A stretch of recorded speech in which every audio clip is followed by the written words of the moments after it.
Hi Shankar sir.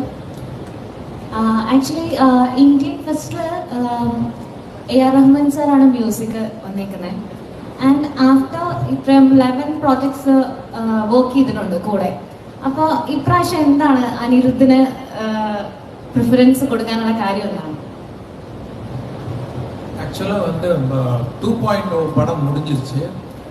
ஆனால் அதில் வந்து அந்த பேர்டு கேரக்டருடைய விஎஃப்எக்ஸ் அது சரியாக செட் ஆகலை. ஒரு விஎஃப்எக்ஸ் கம்பெனியில் கொடுத்தோம், அது சரியாக செட் ஆகலை. திருப்பி ஸ்க்ராட்ச்லேருந்து வேறு டிசைன் பண்ணி எக்ஸிக்யூட் பண்ண வேண்டிய ஒரு சுச்சுவேஷன் வந்தது.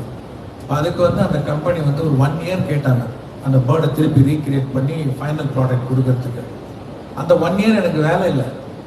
ஏன்னா எனக்கு வந்து வீக்லி ஒன்ஸ் இல்லை ஒரு 2 நாளைக்கு 3 நாளைக்கு ஒரு தடவை ஒரு 1/2 hour அவங்க அனுப்புகிற ஷார்ட்டை பார்த்துட்டு அது நல்லா இருக்கா நல்லா இல்லையா, என்னுடைய ஃபீட்பேக் என்ன, கரெக்ஷன் என்ன, அது சொன்னால் போகிறோம். ஐ ஆம் ஃப்ரீ. அந்த டயத்தில் வந்து இந்தியன் ஸ்கிரிப்ட் ரெடி ஆகிடுச்சு.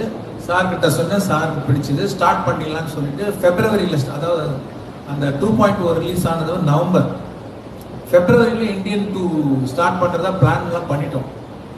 அப்போ பார்த்தீங்கன்னா என் வேலை முடிஞ்சிருச்சு. ஆனால் ரஹ்மான் வந்து பேக்ரவுண்ட் ஸ்கோர் பண்ணிட்டு இருக்காரு, அப்போ தான் ஸ்டார்ட் பண்ணியிருக்காரு. இப்போ அதுவே ஒரு பெரிய பேர்டன். நான் பண்ண படங்களே ரொம்ப கஷ்டப்பட்டு பண்ண, எஃபர்ட் போட்டு பண்ண பேக்ரவுண்ட் ஸ்கோர் வந்து 2.0.